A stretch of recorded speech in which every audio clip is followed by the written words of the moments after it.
Stand up, hands behind your back, now." The command cut through the cold morning like a blade. "I haven't committed a crime," the older man replied calmly. "This is an unlawful detention." "You don't get to decide that," the officer snapped. "You fit the description." The man finally turned his head, slow and deliberate, and looked straight at him. "No," he said evenly, "you fit the profile of an officer who's about to make a very serious mistake." High above them, bolted to a light pole overlooking the park, a security camera recorded everything in sharp, unforgiving detail. The icy wind rustled the bare branches. The pond's surface was half frozen, cracking quietly under the chill. And that camera captured the exact moment a career began to unravel. Before we go any further, pause for a second. Drop a comment and tell me where you're watching from.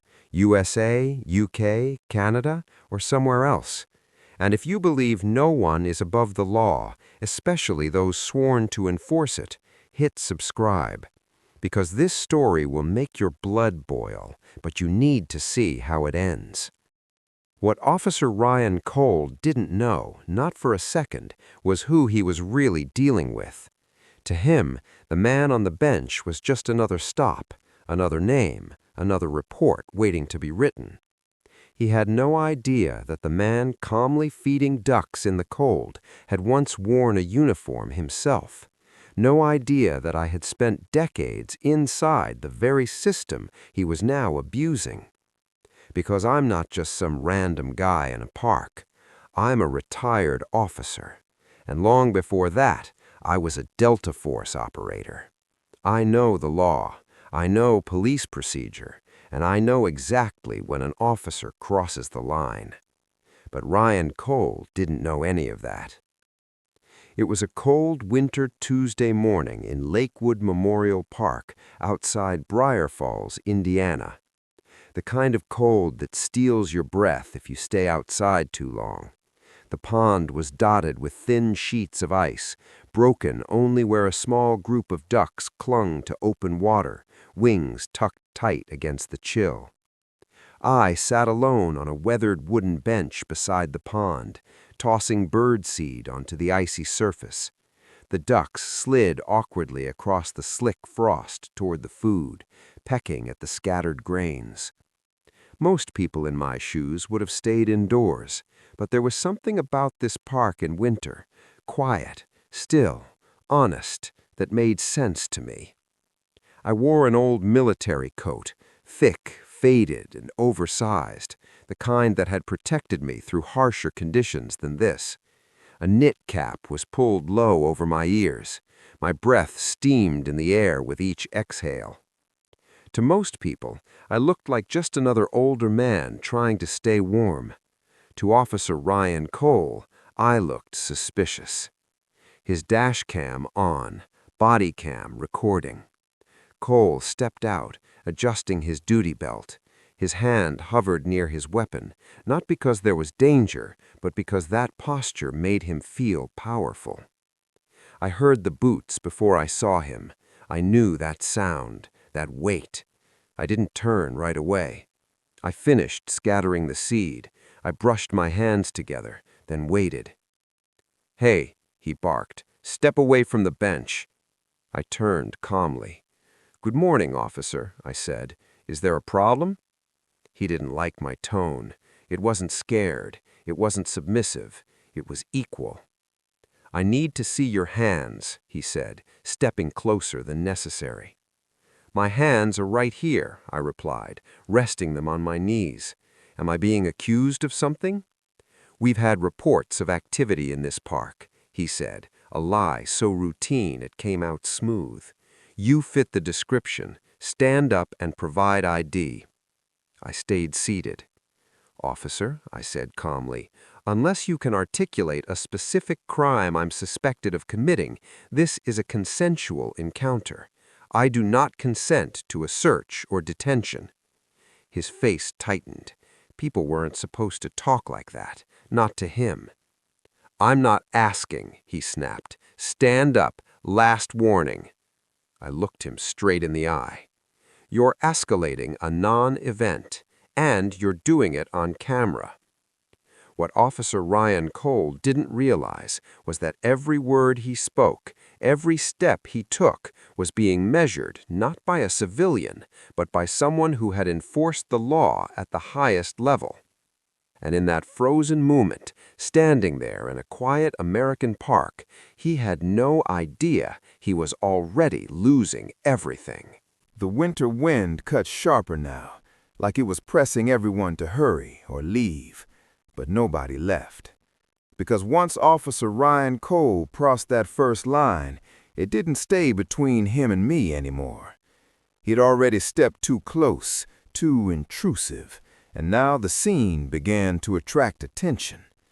I stayed seated, calm but resolute. I wasn't resisting. I was asserting my rights, the same ones I had sworn to protect once in uniform. "I am not refusing," I said evenly. "I am stating that this is a consensual encounter unless you can articulate reasonable suspicion." Cole's face went flush, not with authority but irritation. He didn't like it one bit. "I've asked you to stand," he said again, louder this time. Still, I didn't move. "Last warning," he growled. But before anything else could happen, someone's phone lit up. From across the icy path stepped a woman, bundled in a heavy parka, her breath visible with each word she spoke as she recorded us. "Sir," she said, voice trembling slightly, but firm, "I'm recording this. He's just sitting here. Leave him alone." Cole glared at her, but the presence of her phone changed the energy. In that moment, the quiet park became something else. It became evidence. I gave her a slight nod. "Good. Keep recording." Cole's jaw tightened. He motioned once with his hand, an instinctive territorial move, and in one breath declared, "I'm detaining you for investigation." That's when the situation began to spiral. I stood, not abruptly, but controlled, deliberate, and declared for the record, loud enough for the cameras, "I am standing up under duress. This is not voluntary. This is an unlawful detention." He didn't like it. He didn't expect it. But he was committed now. "Turn around. Hands behind your back," he barked. I did as instructed, not out of fear, out of strategy and truth. "On what charge?" I asked, steady as winter's cold. The response was a litany of confusion cloaked as authority. Resisting, obstruction, failure to identify, each one more hollow than the last. "You arrested me because you decided you wanted to," I said, voice calm but cutting. "That isn't reasonable suspicion. That's ego." And that's when he reached for the cuffs. His technique was rough, a yank up high, painful, humiliating. Not the technique I had taught cadets once upon a time, not the technique meant for safety. But it didn't stop me from speaking. "It hurts," someone across the field called out, the woman with the phone. And it wasn't just my wrists that were beginning to burn, it was the scrutiny. Cole radioed in, a distorted announcement of one in custody, resisting. But on every phone in sight, people were seeing something very different. I wasn't resisting, I was complying, and everybody knew it. The ducks, sensing tension, had fled to the frozen fringes of the pond. The woman kept recording, and other park visitors slowed, curious, uneasy. The patrol cruiser sat idle, lights off, its presence only emphasizing the absurdity of the situation. Cole shoved me into the cold metal cage in the back, the one built for criminals, not citizens just trying to assert their constitutional rights. "You think you know the law," he sneered, leaning in, "but I make the rules out here." I looked out through the frosted window at the park I'd walked every winter for years, a park that had never been the backdrop for anything more than quiet reflection. Now, It was the stage for something far bigger. I peered at him through the glass. "Authority is a trust," I said, voice composed, "not a weapon." He slammed the door, colder than the winter air. That's when the first real shift began, the first real crack in his confidence. Because in that back seat, in that moment, Ryan Cole finally understood. This wasn't just a stop. This was evidence, recorded, unfiltered, unstoppable. And now it was begging to be seen. The ride to the Riverside station was quiet, save for the hum of the engine and the creaks of old suspension. Cole didn't say much, not because he had nothing to say, but because what he wanted to say would betray the panic slowly creeping into him. I sat in the back seat, wrists still stinging from the tight cuffs. The cold metal cage didn't make it any warmer, but oddly that chill felt like clarity. Every word, every action, every choice he'd made was recorded. On his dash cam, on her phone, on the park security feed, too. And someone was watching all of it now. The station's doors whooshed open, and the cold winter air blew in like an unwelcome judge. Cole dragged me from the cruiser with the same careless technique he used earlier, a grip too rough for my age, but too familiar for someone who clearly never learned control.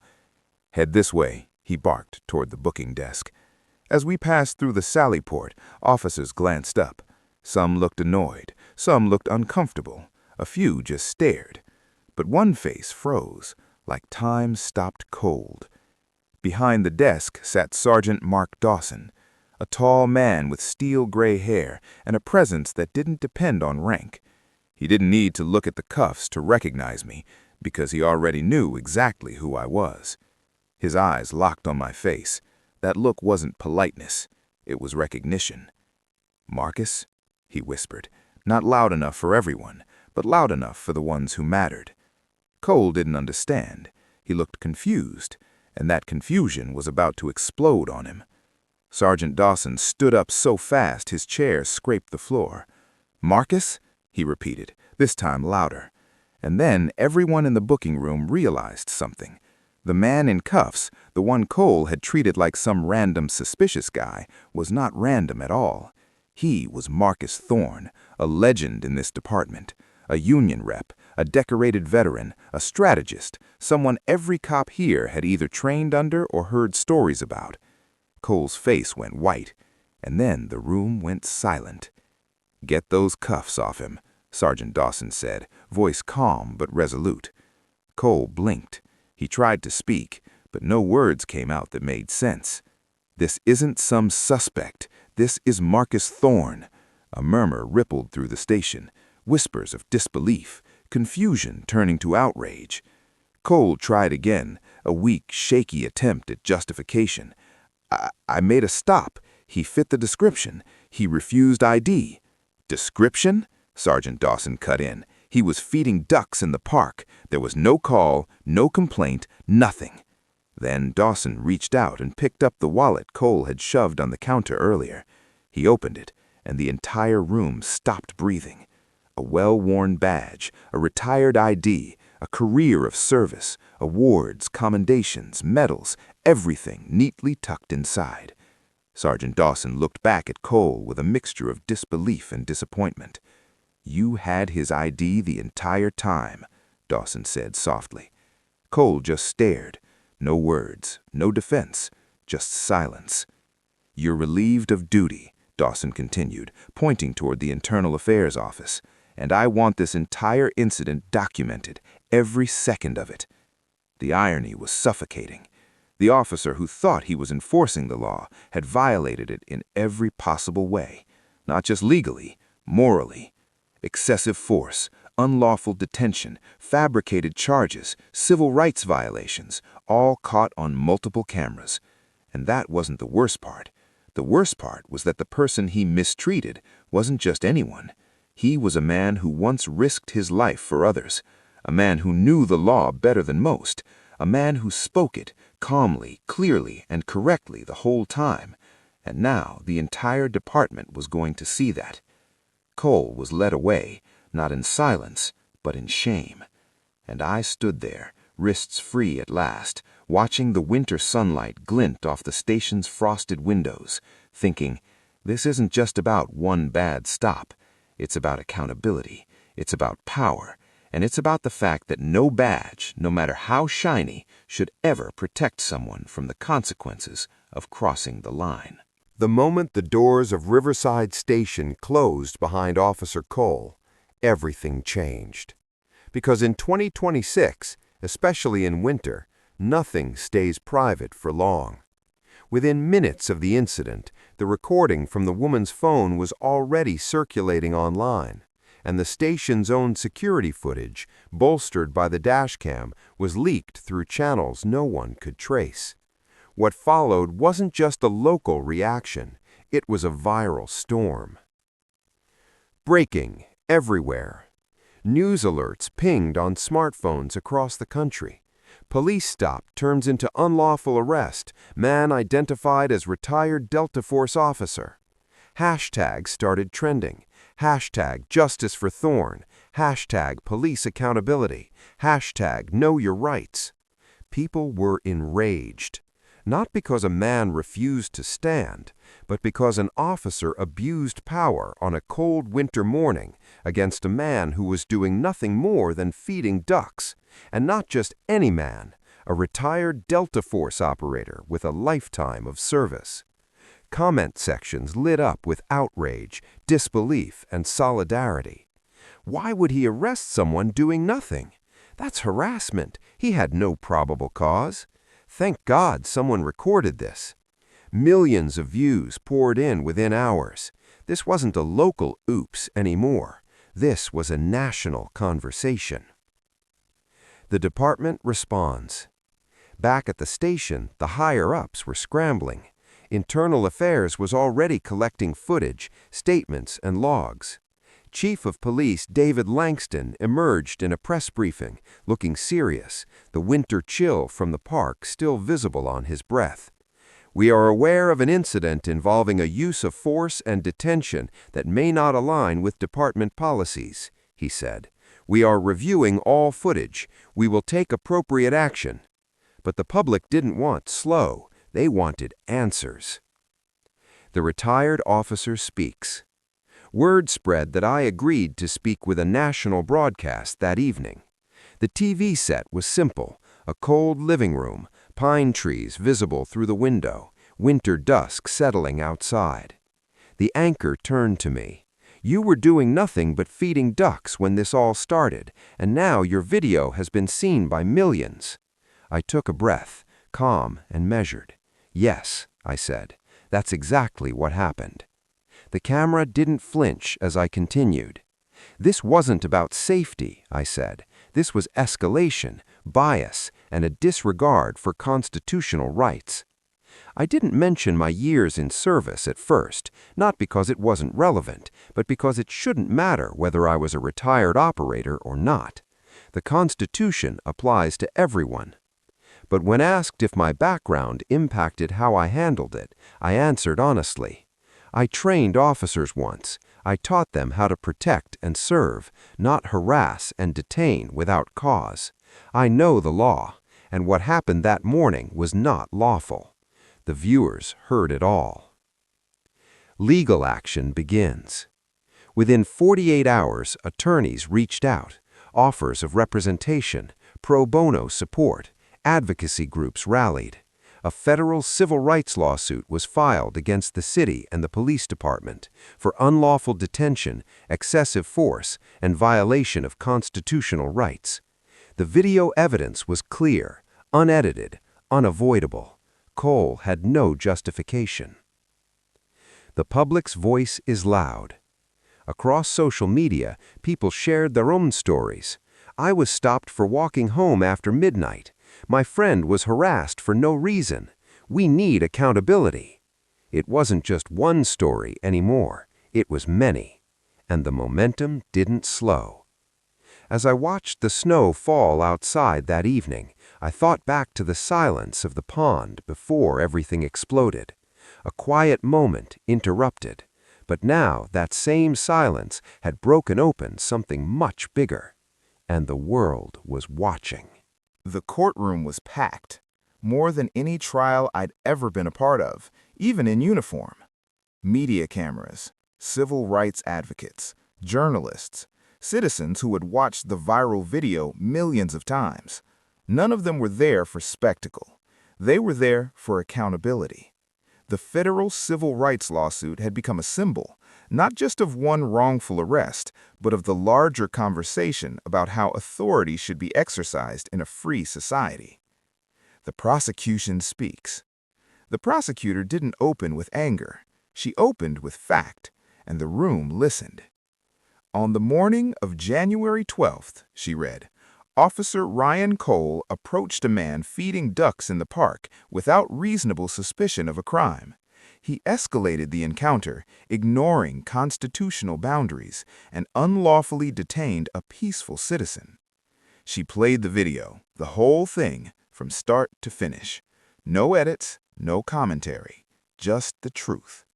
The courtroom watched the officer demand I stand, watched the refusal, watched my calm explanations, watched the cuffs, watched the phones recording, watched the officer remove my wallet but never look inside. And when the video ended, the room sat in silence. Defense falters. Officer Cole's defense was wavering. He believed he was acting on reasonable suspicion. He was following his interpretation of the situation. But with every argument, the video spoke louder. There was no reasonable suspicion. No crime occurred.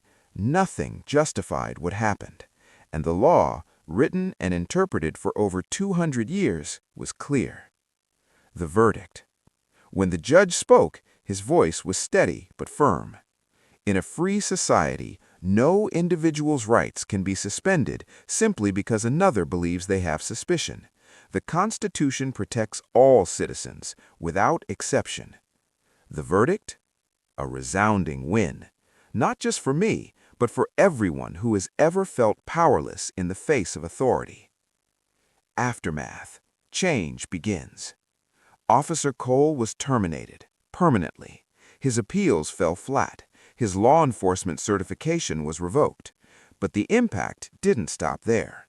The city agreed to implement mandatory constitutional rights training, stricter supervision of traffic and pedestrian stops, citizen review boards with real decision-making authority.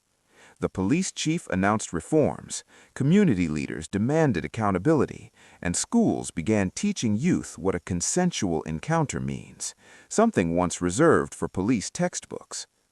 The message to the world. After the trial, I gave one final interview, winter melting into spring outside the courthouse steps.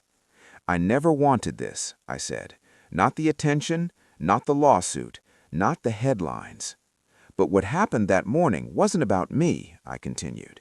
It was about power, how it's used, and how it should be limited.